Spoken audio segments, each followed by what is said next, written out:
Welcome everybody back to the Hitting the Turnbuckle podcast, and this is the WWE Monday Night Raw, or shall I say Monday Night Fast X review, because they spent more time promoting Fast X than they did their actual show this week. It was from Greensboro, North Carolina, usually quite a decent crowd, and the crowd was actually pretty good. And Raw started with the tag team champions, Kevin Owens and Sami Zayn. And they were hyping up their match at Night of Champions with Solo and Roman.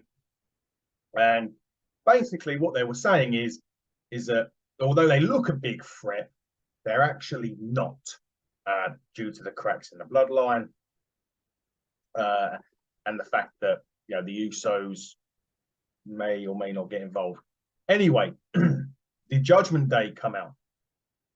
And basically, Finn said that he was sick to death of the bloodline, and he was getting sick to death of Kevin Owens, who's fired up, and he just wants a fight, which they did. They started having a fight, and they went to punch Dominic, and Rhea got in the way, and they stared each other down, and that's to have a tag team match for later on. It was a good setup.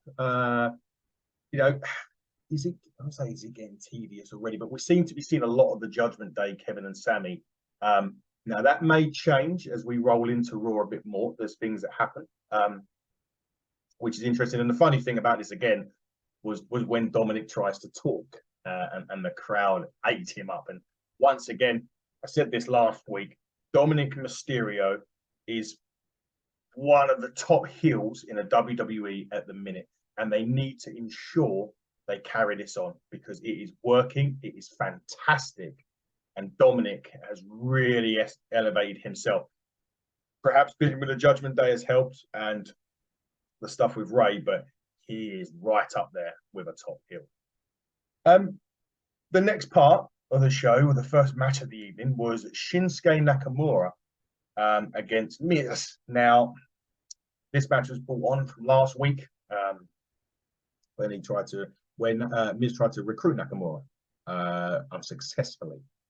The match itself was actually okay. There was a couple of interesting bits in there. I thought the Miz at one point was going to get the win on Nakamura, but he didn't. The Kinshasa finished it. The bit when I thought the Miz was going to win was when he distracted the referee and hit the skull-crushing finale, but he got his foot on the bottom rope, Nakamura, and then hit the Kinshasa for the win. Again, it was okay. He's one of these awkward ones because Nakamura, where is he going to be on Raw since the draft? I mean, obviously the World Championship final tournament, hopefully, that will bring a world champion to Raw, and then there's going to be something to go for because Nakamura, I think, has already had a match with Gunther for the Intercontinental title. So where does he fit? And Miz at the moment is job boy again, but he's always been a job boy unless he was involved in a championship opportunity. And it's a shame for Miz, but that's it. That's all we can do. Nakamura wins, goes on to next week. Who knows what will happen? The backstage part next was surrounding the women. Raquel Rodriguez was in the locker room with Adam Pearce, Chelsea Green, and Sonya Deville. And then he announced that Liv Morgan was injured, and they were unable to defend their titles. So Liv Morgan was injured against Dakota Kai and Bayley. Sorry, just to add on to that. And she's not able to continue tonight. And Sonya started saying, "Well, if she's not able to continue, you should forfeit the titles. I used to be management." But anyway, what really happened in the end was Raquel Rodriguez had enough of them two moaning and bitching to Adam Pearce, that she proposed that she took on Chelsea Green tonight. And Adam Pearce, "It's official." And they did. And Chelsea Green started ranting about how she would regret it. Imperium was seen walking before the commercial break. And then when we come back from the break, there was a sit down with Seth Rollins, which includes looking at Seth Rollins' career going back to NXT. They touch on Rollins' run, the attack on the Shield, and Graves asked why there is now a need for a World Heavyweight title and why Rollins is the guy to hold it. And that interview continued later. I don't really think we needed this whole flashback of Seth's career. If you followed WWE enough, you would know everything that's happened over the last 10 or so years. This was really to fill time, which may have been better filled with some matches. Seth was actually away filming, I think it was Captain America, that he's got a role in. And that goes on to the point from later where potentially now there is the rumors going around that they're not convinced now, not to put a title on Seth, but they're unsure because they don't know whether these Hollywood commitments are now going to get in the way of Seth being champion, because what they want on Raw is a full-time world champion. He's going to be going to Hollywood. He isn't going to be a full-time world champion. That being said, if you move AJ to Raw, what happens to the OC and Mia Yim? I don't really care, but bottom line is Seth's movie career now going to affect him really winning what he deserves, which is the world title? And we'll find out in 2 weeks' time. Next thing you know, out come Imperium. Gunther, I'm going to try and do it. Ludwig Kaiser, Giovanni Vinci. That's how Samantha does it on Raw, but a million times better than me. Anyway, he stands on top of the table and demands your gratitude for your Intercontinental Champion. Ludwig finishes his interview, and he said, and Gunther said, actually, perhaps an introduction is due. He's almost he's SmackDown dominated for over a year now. And he's the longest reigning Intercontinental Heavyweight Champion of the modern era. But from this day forward, his mission continues on the red brand on Raw. And now he wants to know who his next challenge is going to be. And the way they're going to do that is by a battle royal to challenge him. And the winner of that battle royal goes to Saudi Arabia and wins. Well, not wins, but goes for an opportunity at the Intercontinental title. The battle royal was next, and that was Apollo Crews, Matt Riddle, Humberto Carrillo, Angel Garza, Akira Tozawa, Zion Quinn, Mustafa Ali, Bronson Reed, Riddick Moss, Mace, Mansoor, Eric, Ivar, Ziggler, Loomis, Gargano, Benjamin, Alexander, Elias, Von Wagner, Baron Corbin, Otis, Gable, and Ricochet. And I can breathe. So they went to commercial. Ricochet comes out first, then Bronson Reed. Back from the break, the ring is full, and Apollo Crews comes out, and Riddle is out next, and he taunts Imperium. And as everyone, so the bell rings, and literally Baron Corbin straight away eliminates Akira Tozawa. Loomis eliminates Corbin. Mace and Mansoor eliminate Loomis, and Loomis just stares them down. Chad and Otis look to eliminate Mansoor and Mace, but Maxime Dupree yells at Mace and Mansoor.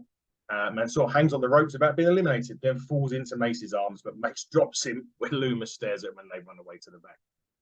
Oh, I forgot that JD McDonough was in there as well. That was interesting. Yeah, JD McDonough was also in the Rumble. Stupid of me not to remember that, but he eliminated Humberto Carrillo. Then he went out with Dolph Ziggler, and actually Ziggler super kicked him for elimination. I was quite surprised by that. I thought McDonough was going to do a bit more better in this Rumble, to be quite honest. And then Wagner launches Ziggler out of the ring, and then basically JD McDonough runs over and sends Ziggler into the steps, but he kept doing it even though referees were trying to stop him as Raw went to a commercial break. And then when they come out for the break, Zion Quinn is working over Elias. The Viking Raiders eliminate Cedric Alexandra. They beat down Zion Quinn and to eliminate him eventually. Benjamin starts attacking the Viking Raiders while Bronson Reed has Elias. The Viking Raiders eliminate Shelton, which actually got a lot of heat. Shelton and Benjamin was quite over with the crowd on Raw. Alpha Academy and the Viking Raiders go at it now, as do Riddick Moss and Apollo.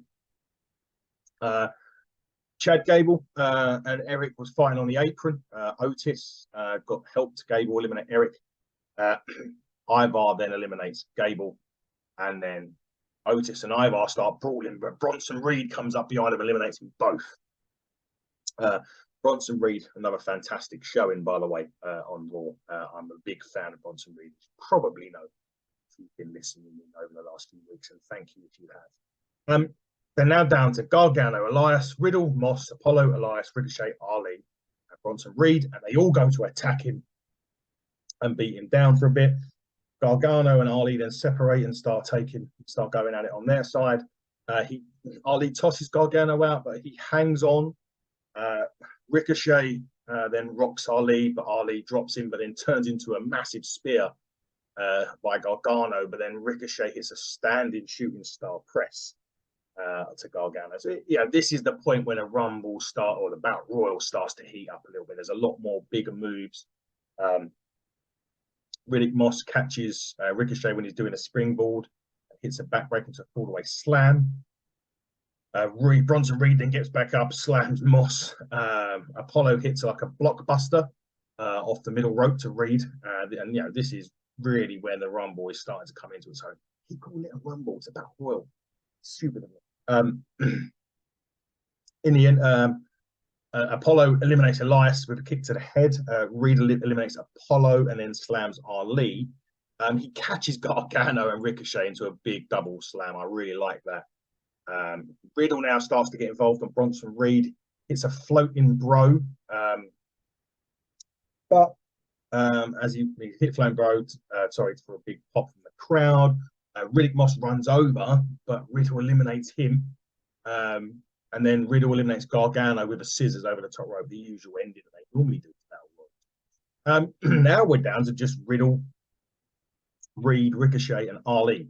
At this point, Gunther orders Imperium to attack Riddle while he's on the ring apron, allowing Bronson Reed to eliminate him.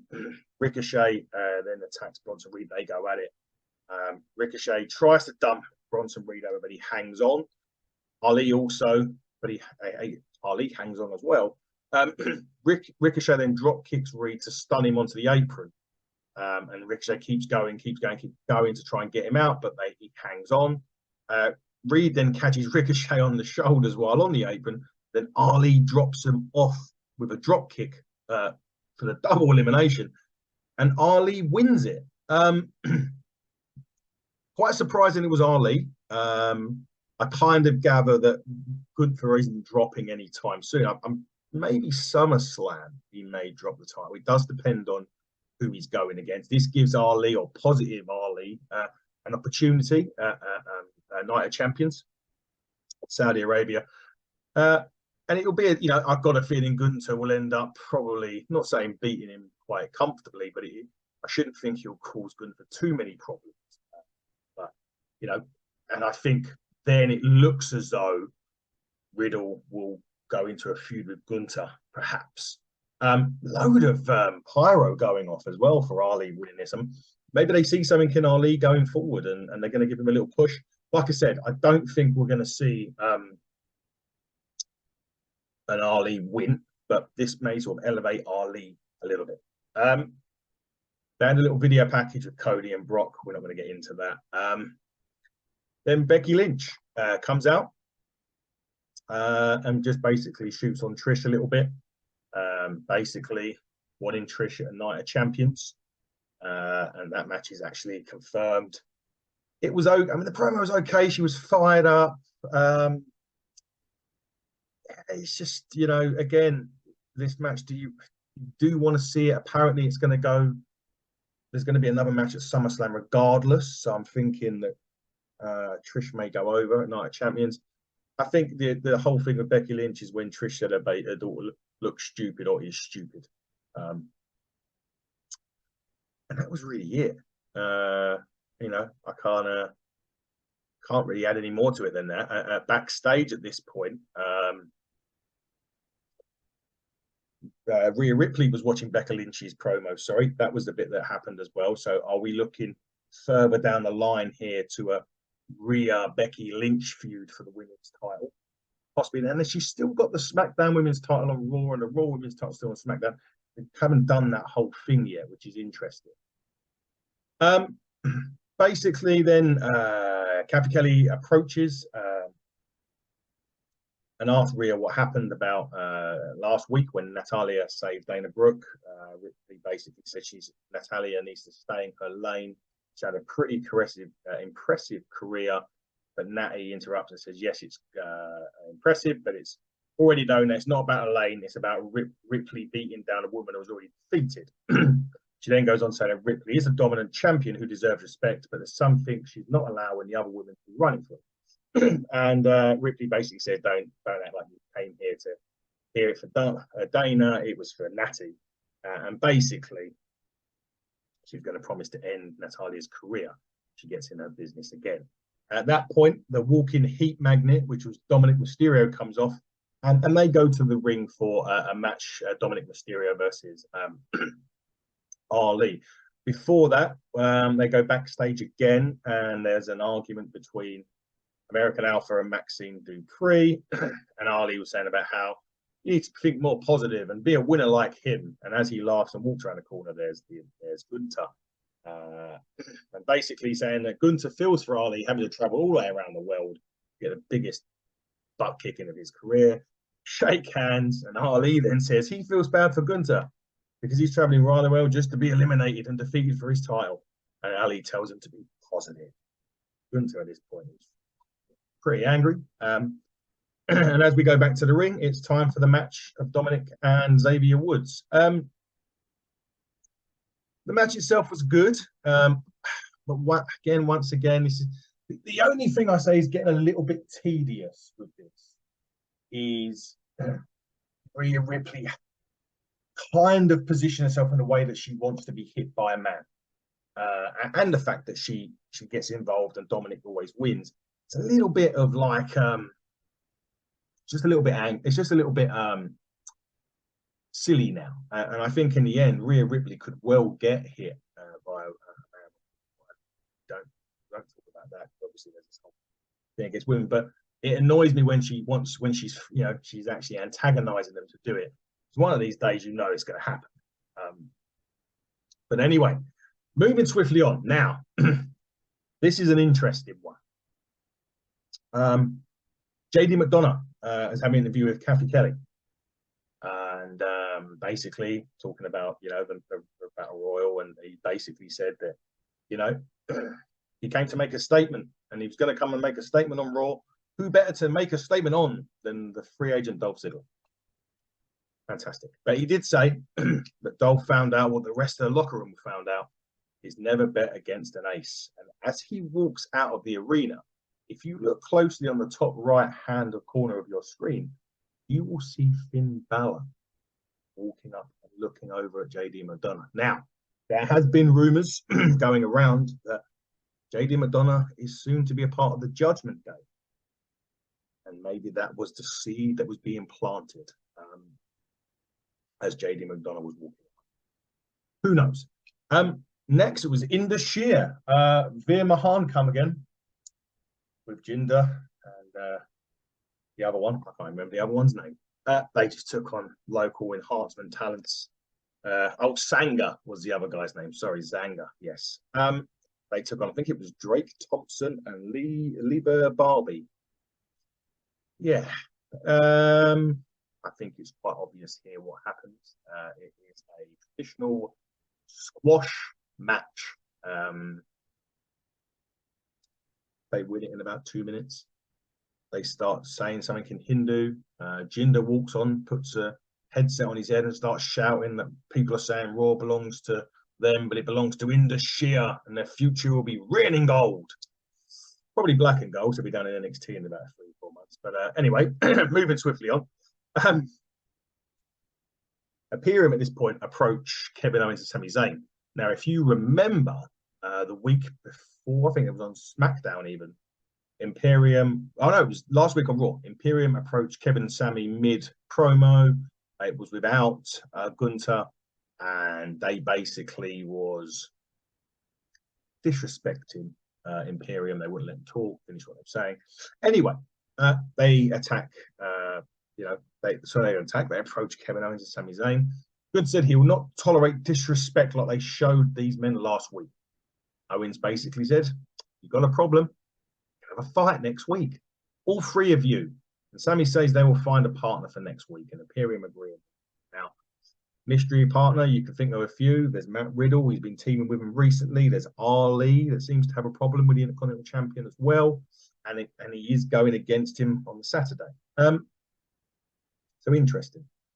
Who that's going to be? I would assume it will be Ali, just because obviously, you know, it would make storyline sense, and you would like to think that they would book in line with storyline sense.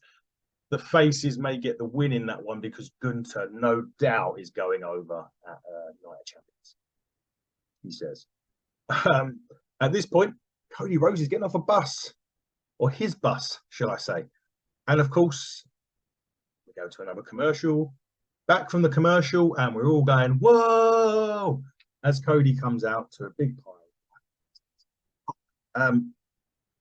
Cody always says the same thing at the start. Greensboro, what do you want to talk about? He brings up Starrcade, you know, a wonderful event with mutual respect, which Brock Lesnar does not share because Lesnar chose to miss the show tonight. And he then starts to tell a story of a scorpion and a frog. The scorpion helped the frog, but stung him because it's his nature. And Cody knows it's in Brock's nature to hunt. But Cody wants to know how Lesnar's face is doing. He starts taunting Lesnar over his busted face. Cody says he may have broke Lesnar's spirit and beat the biggest bully in the WWE, so he will gladly accept the match at Night of Champions. Cody says there's a lot of talk about Lesnar and his ego, or his number of dates. But Lesnar is on top because he's better than 99.9% of the others in the WWE. But him. Because Cody is going to be the new big thing on Monday Night Raw. Interesting. And he exits the ring. Excuse me. Signs for you. Zoe Stark is backstage at this point, bragging to Nikki Cross about her win. But Nikki Cross is in another planet at the minute. So it seems Candice LeRae shows up, tells Stark to basically stop calling Cross a freak. Stark then asked about Candice LeRae's family and insults them. Now we're assuming at this point she's talking about the Way, as in Dexter, Indy Hartwell, and Johnny Gargano. And then basically Candice said, well, we'll have a match next week. Zoe said, you're on. I think next week is about Zoe going over. Can't see her losing so quickly. They're quite high up on Zoe Stark. So I think that'll be a Zoe victory. And it's a good thing what they're doing with Zoe Stark, because if they are very high on her and they want her to go up and potentially challenge for titles and all of that, the best way to do it is to really build her slow. She may go into the Women's Money in the Bank should there be one in June. Doesn't have to win that, but she can look strong in that. And there's a big difference between, you know, winning it and looking strong. And they can do that. So I'll be interested to see with Zoe Stark what happens. I think the future's bright for her in the WWE. I think she's pretty decent as well in NXT. She was good. But obviously it's the old main roster curse. So we'll see what happens. Obviously we know that Hunter is potentially booking most of this, so they should be okay. The next match was Raquel Rodriguez and Chelsea. Goes to commercial. This was a bona fide squash, really. Raquel Rodriguez picking up the win. Not a lot really happened with that one. Raquel picks the win up, goes to the back, goes to the ramp. She holds the title up, and all of a sudden, here comes Ronda Rousey with a Johnny Cage style kick from Mortal Kombat. And basically, then she gets double teamed. Ronzi says Raquel's supposed to defend her titles, and she's going to, with or without Liv Morgan. Or she will take a beating every week until she does. Then she holds Raquel while Baszler lays her out. So Ronda and Baszler are back. Ronda's injury is obviously full. The funny thing was when she did do the Johnny Cage kicks, she fell over. So that was quite a comedic part of it. Pretty much what we're already thinking and what we already know, and that is that they're probably going to end up winning the titles off of Liv and Raquel. I think WWE are hiring Raquel as a single, so again, that's another potential one for Money in the Bank and a potential challenger for Rhea Ripley. I think they for the match SmackDown. Can't quite remember. Back on Raw, we see Imperium backstage. Gunther shakes hands with someone and they walk off. And it shows that someone was Paul Heyman. That's an interesting bit. Now, we already had the Judgment Day with a truce with the Bloodline at one point. What's Paul Heyman doing here? The other interesting thing I was thinking over the last day or two since Raw's been on, does Gunther end up becoming the next Paul Heyman guy after Roman Reigns? Because Gunther can talk, but, you know, there was always this thing about European guys in WWE and they like a manager mouthpiece. Could make sense going forward. We'll see what happens next week with that. I'm sure there'll be something that happens next week. I'm pretty sure the main event has something to do with it as well. Then we go to Seth Rollins' interview part 2. And Seth says he wonders where he'd be if he never hit Roman Reigns with a chair. Corey Graves goes off about what Rollins has won and asks why this iteration of Rollins is the best. Rollins just laughs and said it's the fun bit. It's the synergetic situation with the WWE universe. Basically, it just hypes up the match with AJ Styles at Night Champions, which will obviously crown the new Raw World Champion and a full-time Raw Champion. Graves then asks Rollins what he thinks of Roman and his undisputed Universal title reign. And that question is going to be answered next week. So I'm assuming, because then Corey Graves says that will ruffle some feathers, what his response will be. So I'm assuming Seth Rollins is not on Raw next week to promote the biggest match of his career biggest match of his career this year for the World Heavyweight Championship against AJ Styles in Jeddah. So you've got one half of your main event being Captain America or whatever whatever character he's playing. The week that he's meant to be going for one of the most Raw's most prestigious title. Yeah. More on that when we do an AEW review later. Main event time. Kevin Owens, Sami Zayn, Judgment Day. It's always going to be a good match. And before we got back for the break, Apollo Crews was running in a city. He says he's glad to be back on Raw, but this is no gift. He's still not discussed. He said no. But now no one is to mention his name without putting some respect on him. That he's earned his way back. He's never backed down, and no matter what, he did it all while being a man his kids can be proud of. Crews says he can change by what happens at any night, but he refuses to be reduced by it or his past. And he then says, this is his time, as Kevin and Sami come up. Start their match with Judgment Day. And again, we've seen this before. And just getting a bit tedious of this. It hasn't even been a feud. It's just been a couple of weeks. But just seems to be that's the same way they're going with it at the moment. And I suppose when the Raw gets the World Heavyweight Champion, it'll be a lot better. The match carries on. It has its good points, don't get me wrong. And then at one point, Dominic grabs Kevin Owens' leg. The referee ejects Dominic and Ripley, finally, to ringside. And then Paul Heyman comes out. And then that brings Imperium out a bit later on. They bark stuff at Sami Zayn. And then later on, Kevin Owens blocks a chokeslam from Priest, hits a stunner to send Priest to the floor. Balor tosses him to the floor. Balor then tosses Owens to the floor, but Zayn launches Balor into the turnbuckle and hits the exploder suplex. And Sami's got the hellover kick, and at this point, Imperium hit the apron. Sorry, but Owens knocks him off. Priest choke slams Owens onto the edge of the apron. Zayn runs and leaps to the big dive to take Priest down, but when he comes back in, he wants to deliver another helluva kick, but all three members of Imperium are distracting him, and then he gets turns around, gets drop kicks into the corner, and then coup de grace, and the Judgment Day wins. Pretty much that, to be quite honest with you. It was okay. it was one of them ones that you see quite regularly on Raw at the minute.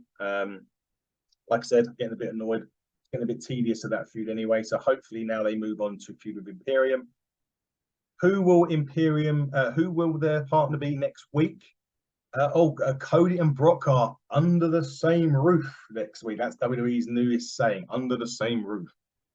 So what's going to happen there? Their match is official for Night of Champions. They haven't specified if there's going to be a stipulation into it. I'm assuming, as I'm hearing, that it's going to be Cody Brock 3 at SummerSlam, that Brock should come out and win this match. But WWE, Cody Rhodes beat Seth Rollins 3 times. So we'll see what happens. Just quickly, we need to send our condolences to superstar Billy Graham, who unfortunately passed away at the age of 79. He was a catalyst in wrestling. And he'll be sorely missed by his family, his friends, and obviously his peers in the wrestling business. So thoughts and prayers and condolences to the family of superstar Billy Graham. We'll be back with an AEW review, and a bit later on, we have an ECW rewind with our guest, Just Incredible. This has been the Hitting the Turnbuckle podcast. I have been your host for this Raw review, Adam Cousins, and we will see you later on today.